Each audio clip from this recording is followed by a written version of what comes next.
मुसळधार पावसानं नाशिक जिल्ह्यातील गंगापूर धरण तुडुंब भरलंय। सध्या या धरणातून 2740 क्युसेक्स पाण्याचा विसर्ग करण्यात येतोय। तसंच नदीच्या इतर भागातही जोरदार पाऊस सुरू असल्यानं नाशकात पूरसदृश्य स्थिती निर्माण झाली आहे। त्यामुळे प्रशासनाच्या वतीनं नदीकाठच्या नागरिकांना सतर्कतेचा इशारा देण्यात आलाय। दुसरीकडे पेठ, इगतपुरी, सुरगाणा, त्र्यंबकेश्वरमध्ये देखील गेल्या 24 तासांपासून जोरदार पावसानं हजेरी लावली आहे। या मुसळधार पावसानं काल मुंबई आणि नाशिक महामार्गावरच्या वाहतुकीचा वेगही मंदावला होता। गंगापूर धरणाजवळ आमचा प्रतिनिधी प्रांजल कुलकर्णी पोहोचलाय, त्याच्याकडून अपडेट जाणून घेऊयात। प्रांजल, एकंदरीतच काय परिस्थिती पाहायला मिळते गंगापूर धरणाची? नाशिक शहर आणि गंगापूर धरण परिसर जर बघितला तर गेले 2 दिवस झाले सतत हा पाऊस सुरू आहे। आज सकाळपासून सुद्धा गेली 4 ते 5 तास झाले हा पाऊस सुरू आहे।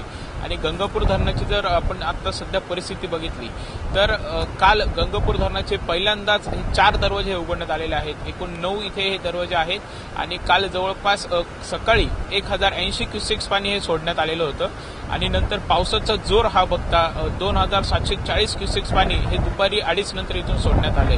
या इथून गंगापूर धरणातून पाणी जे सोडण्यात आलेलं आहे त्याच्यामुळे आजूबाजूच्या जेवढे जी गावं आहेत किनाऱ्याला जगची तिथे सर्वांना सतर्कतेचा इशारा हा जिल्हा प्रशासनाकडून देण्यात आलेला आहे। गंगापूर धरणासोबतच जर विचार केला तर दारणा धरण जे आहे, दारणा धरण सुद्धा 78% वरती जाऊन पोहोचलेलं आहे। त्यामुळे गंगापूर आणि दारणा ही जी नदी आहेत यांच्या जवळची जी गावं आहेत अशा एकंदरीत 71 गावांना हा सतर्कतेचा इशारा हा देण्यात आलेला आहे।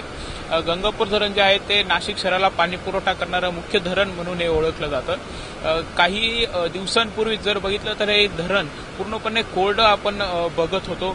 जून महिना हा पूर्ण उलटून गेला होता तरी पावसाचं आगमन इथे झालेलं नव्हतं। मात्र गेल्या 10 ते 15 दिवसांपासून सुरू झालेल्या या पावसामुळे गंगापूर धरण हे पूर्णपणे भरून गेलेलं आहे।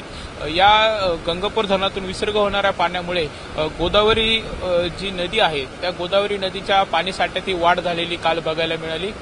गोदावरी नदीकाठचे जे परिसर आहेत तर आपण बघितलं तर मागील 10 दिवसांपूर्वी याच गोदावरी नदीला जो पूर आलेला होता तिथे जवळपास सगळ्यांचीच तारांबळ उडाली होती। जवळपास 4 ते 5 गाड्या वाहून गेलेल्या होत्या। मात्र त्यामुळे काल हा जो पूर आला त्यामुळे आजूबाजूची जी लोक आहेत परिसरातील त्यांच्यामध्ये थोडंसं घबराटीचं वातावरण पसरलं होतं की आता हा पूर परत जो 10 दिवसांपूर्वी आला होता तसा हा पूर येतो का काय, म्हणून त्यांनी काल दक्षता घेतल्याचं दिसून येत होतं। एकंदरीतच हा जो गंगापूर धरण आहे ते पहिल्यांदा जे भरलेलं आहे त्याच्यामुळे नक्कीच सगळ्यांना समाधान मिळालं आहे। बळीराजाही याच्यामुळे खुश झालेला आहेत आणि नक्कीच पाऊस हा असाच पडो आणि गंगापूर धरणाच्या साठ्यामध्ये अशीच ही वाढ हो अशीच आशा नाशिककर आता सध्या बाळगता आहेत। नक्कीच प्रांजल, धन्यवाद तू दिलेल्या सगळ्या सविस्तर माहितीबद्दल।